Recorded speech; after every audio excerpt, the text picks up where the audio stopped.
Hello and welcome back to HardReset.Info. In this video I'll be showing you how to take a live photo on iPhone 16e. Let's begin. So all you want to do is simply go to camera and you want to make sure that you have this checked on. So let's simply check it on. And as you can see, live is now enabled.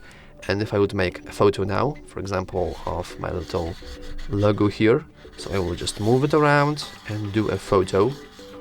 We have this little live icon. So now, let me fix that quickly.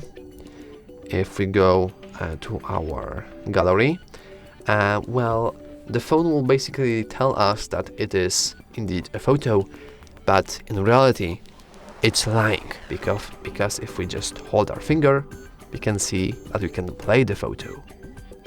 What a technology! Anyway, that's all for this video. If you found it useful, please remember to like and subscribe. Thanks for watching.